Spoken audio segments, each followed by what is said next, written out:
is a lawyer and a survivor of forced psychiatric interventions. She contributed to the drafting of the United Nations Convention on the Rights of Persons with Disabilities, which sets a new standard in international law that requires the abolition of any forced or non-consensual interventions in mental health settings.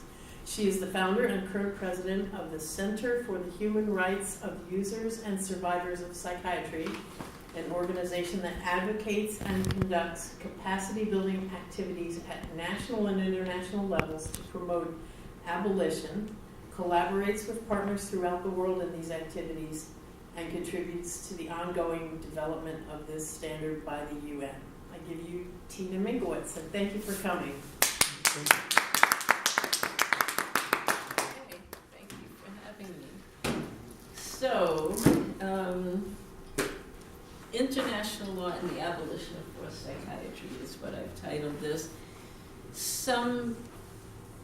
In the US, a lot of people don't really kind of appreciate international law. I think the Green Party might be folks who would appreciate it. Our country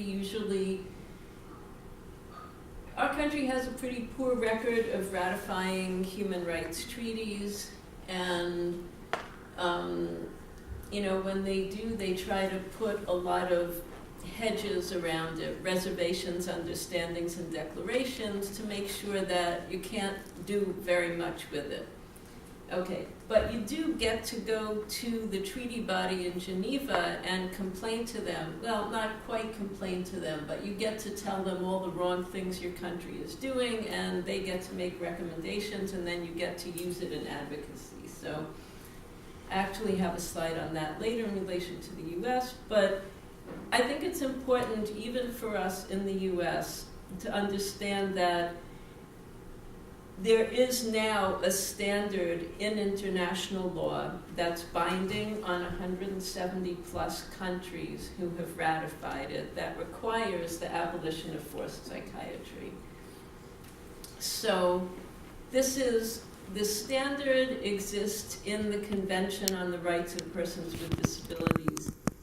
I participated in the drafting and negotiation as representative of the World Network of Users and Survivors of Psychiatry. That's a picture from what was called the working group. It was that met in January 2004. It was part of this process in the drafting and negotiations. That was a group that was convened of 27 governments, 12 non-governmental organizations, and one national human rights institution to get together and look at all of the proposals people were making for a convention, for text that should go in a convention, and create a draft text together. And we as NGOs had an equal role as governments. So I was actually sitting next to the government of India, and we were all gathered together. It was a really revolutionary process in many kinds of ways, because how often would people who are survivors of psychiatry get to be involved in something that sets standards in international law about our rights? I had been part of this movement since 1978, and we were always demonstrating. I remember the first demonstration I went to, we were demonstrating in front of the drug maker SmithKline. I think now they're SmithKline in French, or God knows what. And we were having signs and saying, take it yourself, about these neuroleptic drugs that are so harmful to us.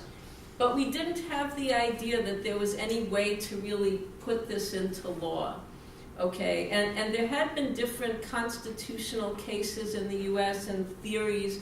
So the idea was always we wanted, one of the constitutional theories that was put forward in the US was a kind of fundamental rights analysis or substantive due process. The idea was these practices are just so horrible, they cannot ever be done to anybody. Forced drugging with a neuroleptic, my God, that's awful.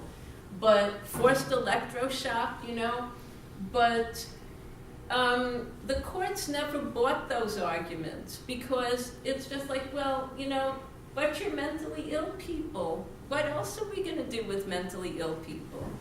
So comes disability non-discrimination law, okay?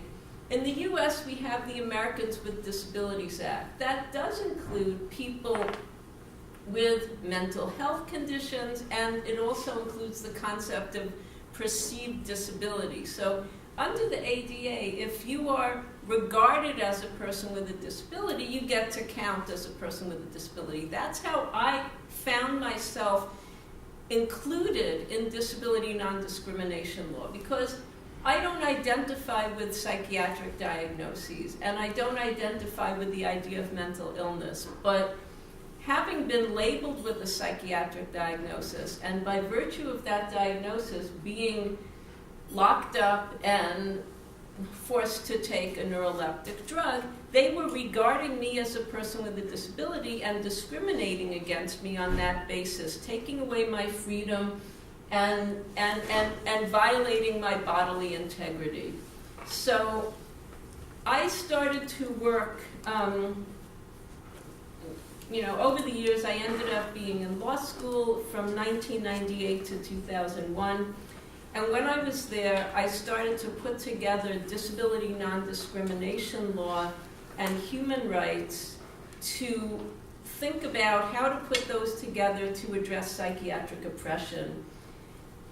Just after I finished law school, in 2002, this process was starting to create this convention, so I was in a perfect position to and I was connected with the World Network of Users and Survivors of Psychiatry, so I made a proposal to them about how we should approach this, and they liked it and designated me to be the main representative. So, okay, and the other slide is a slide of the room at a later, whoops, no, that's not where I'm going. A later stage in the negotiations, where you see that's what the room was looking like. A lot of government delegates, the NGOs were all sitting in the back, and up on the screen is the beginning of the text of the convention. So, and I'll just go to the UN website for a minute. So, this is one of the websites talking about the convention. There's two different websites on the UN, in the UN system about it. That map shows countries that have ratified and those that have signed and those that have ratified the optional protocol, which it's a very confusing map because the orange ones... It's not up. Oh. Well, okay, it didn't come. I don't know how to make it come, right? Yes. We don't know how to make it come. So, okay, there you go. Just go back to the slideshow. It's not going. Okay, it's there, but I can't get it. It's not letting me get there. It's not letting me get there. Okay, now I'm back there. All right, so, anyway, I guess we'll go to the next slide. Okay, so from aspiration to international law. Now this is going to get a little bit technical. One thing that we actually felt was, or that I had felt was an obstacle, because the aim was to abolish forced psychiatry, right? So where do you actually start with that? Where I actually started was, I actually started with this one for Article 14. So saying that deprivation of liberty in psychiatry, involuntary commitment, is a form of discriminatory disability-based detention, okay? Because if you are a person who's labeled with a mental illness and psychiatrists deem that you're also a danger to yourself or other people, or they sometimes would just say if you need care or treatment, then you have to be locked up. Then you're eligible for deprivation of liberty. If you're a danger to yourself or others, but you're not mentally ill, nobody can find the psychiatrist to slap that label on you. There's actually a Court of Appeals case in New York State that says if you're dangerous to yourself or others but not mentally ill, can't do anything. This was a case of a police officer who was violent to his wife, and it's like, he's not mentally ill, we can't do anything to him. But someone like me, who wasn't actually being violent, well, they found it easy to lock me up. Wasn't being violent, I had committed no crime. So, I mean, in any case, I was arguing, and we've now gotten that into the text of the convention, so that's the one that's Article 14, that there should be no deprivation of liberty based on disability. The language in the text is a little bit convoluted. It says, the existence of a disability shall in no case justify a deprivation of liberty. The committee the committee of experts that monitors this convention has said very clearly, this means that there can't be any deprivation of liberty in any kind of a mental health facility. And they can't use these criteria like danger to self or others to justify it either. Okay. Then, nonviolence. What I said about the argument, the fundamental rights or substantive due process argument that people were already trying to make in U.S. constitutional law, saying that forced drugging, forced electroshock, it was simply just a terrible practice. It was a practice that's violent to the person and it has to be stopped. Well, it turns out that in 1986, neuroleptic drugs were recognized by a UN Special Rapporteur of Torture as a form of physical torture. Now, they were thinking of probably political prisoners who might be put in psychiatric institutions for political reasons, who could have Western psychiatrists, these things happening in the Soviet Union or in China, and there could be organizations like Human Rights Watch that would come with Western psychiatrists and say, these people are sane, they should be taken out. But meanwhile, you would have 1,000 people in the institution alongside the political prisoners, and nobody was saying that they should not be forced drugged with neuroleptics, that they should be taken out. So, I was trying to figure out how to frame forced psychiatric drugging as torture. I've ended up writing an article about that was published in a law review in 2007, making the argument according to the definition in the UN Convention Against Torture. I won't go through all of that now, but what we brought into the CRPD drafting was the idea that forced interventions aimed at correcting or alleviating an actual or perceived impairment should, I didn't write that one down here, but that was the concept, because we have a right to our own physical and mental integrity, even if society thinks that we're disabled, even if other people think there's something wrong with us, we have a right, like I put here, we have the right to prefer our minds and brains as they are.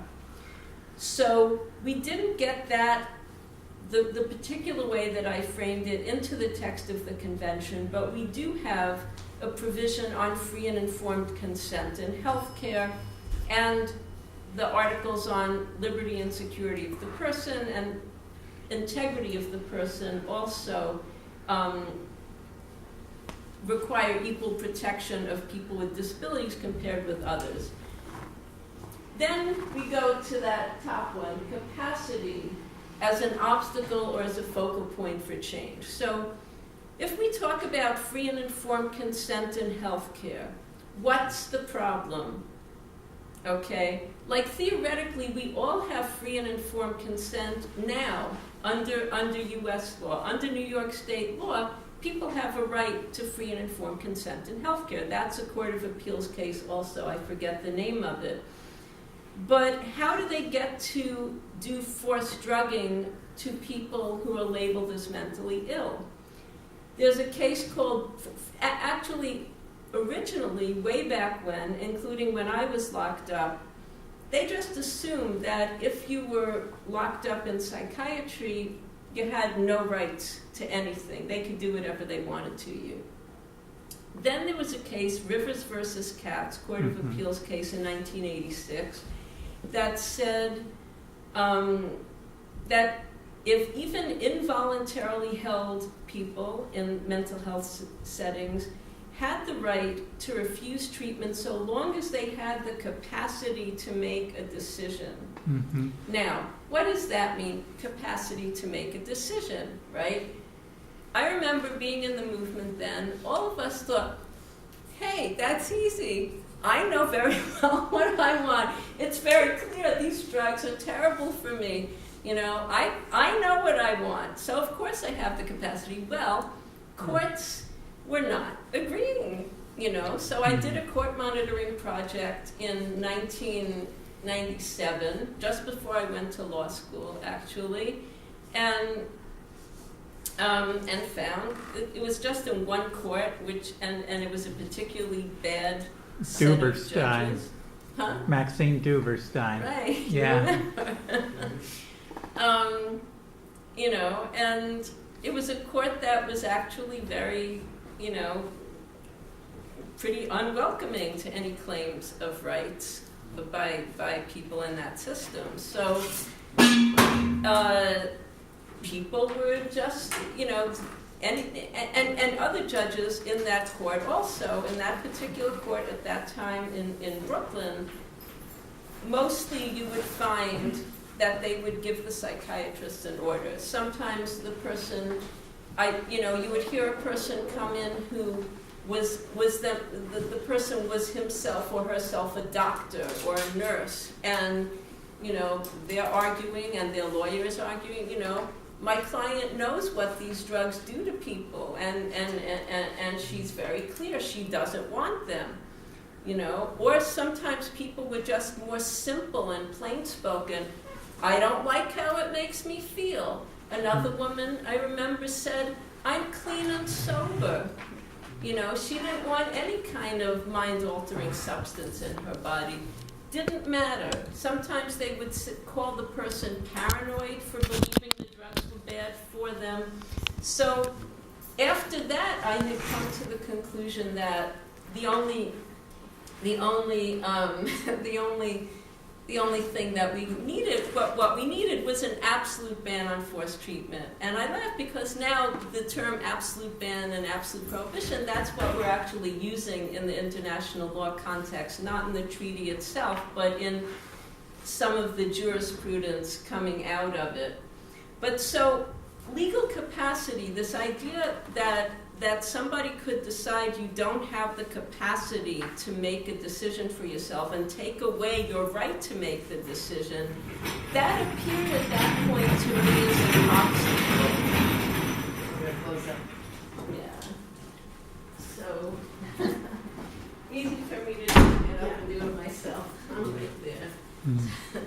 So, it appeared as an obstacle. I thought, well, we really just need an absolute ban on these practices. So I was still thinking somewhat then in the mindset of, you know, substantive due process, fundamental rights, nonviolence. This is just so horrible, it cannot ever be done.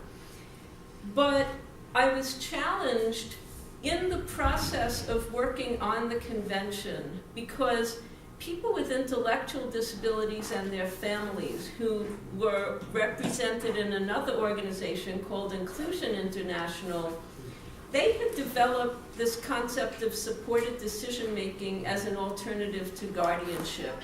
They wanted to talk, they actually, in the beginning, they thought of guardianship as a last resort, but they wanted alternatives to be promoted.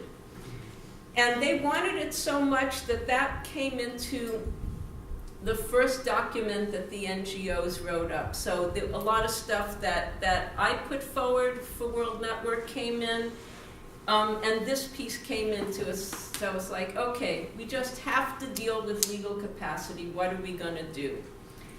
First thing I did, I sent an email, because I actually didn't really know how to deal with it. I sent an email to the email list for the World Network at that time. I said, what do you think? Are there any situations where it's okay to take away somebody's legal capacity? And everybody who responded said no.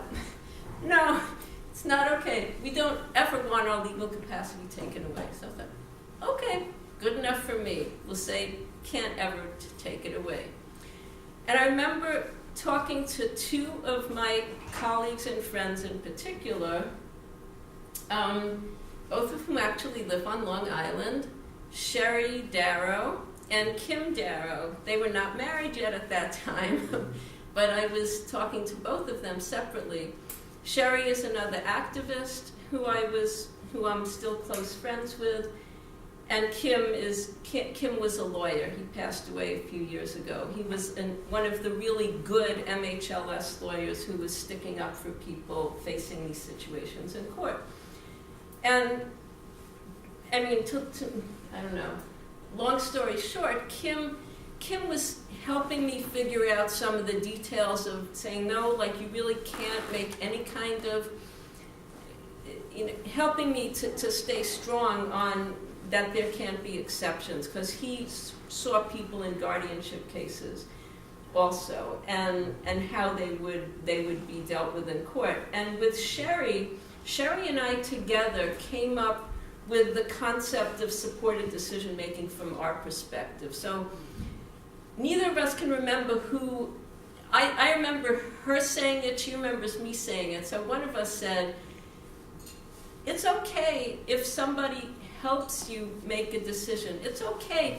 Like, we don't want to say people just have to be completely alone in their decision-making. Sometimes you might really need some kind of assistance or support. But what we don't want is taking the power away. We don't want taking the decision away from people, because that makes us feel extremely vulnerable. That makes us vulnerable and exposed to whatever those decision makers want to do to us. Whatever they think is good for us, somebody thought forced drugging was good for me, right? Mm-hmm. So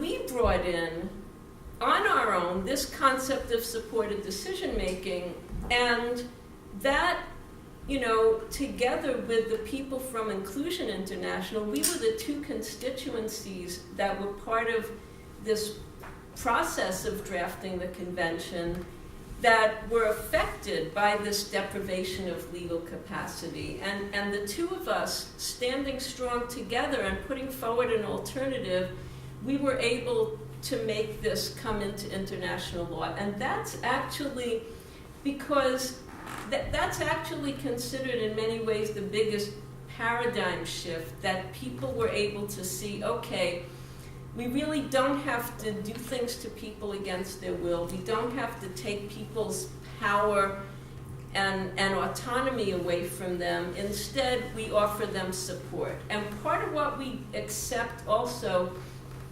we accept what's sometimes called the dignity of risk, that people have a right, to take risks or to undergo risks.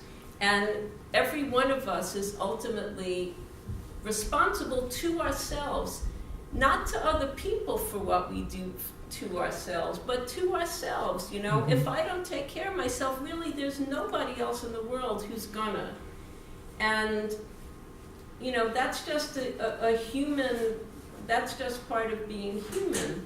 So that's now actually coming into many other spaces. So this week I'm at the UN for meetings called the Open-Ended Working Group on Aging, working to try to create a treaty on the rights of older people. So as many of us are getting older, then, this also becomes an issue, and older people also are subjected to guardianship and institutionalization and forced treatment, so there's many overlaps.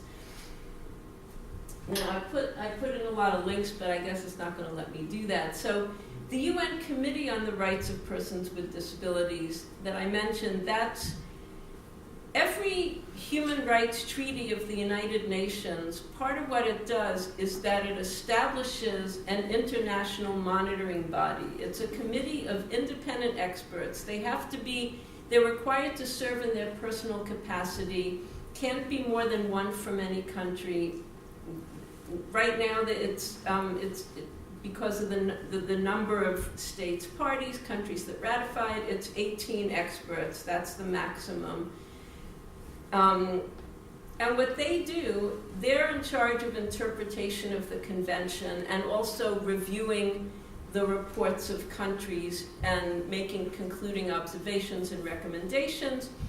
So that's what I have been saying, that NGOs can interact with them. If some country that ratifies the convention, the NGOs get to report on their country while the country is also reporting on itself, and the treaty body makes recommendations.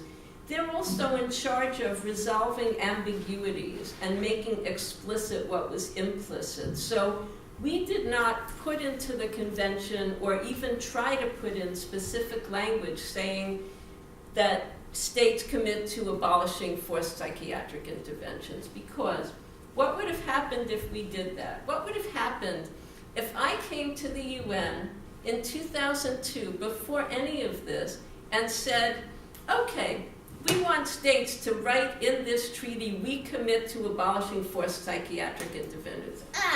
No, because we would have been isolated. What I tried to do is to frame all of our issues in language that was general about disability, non-discrimination, equal legal capacity for all people with disabilities.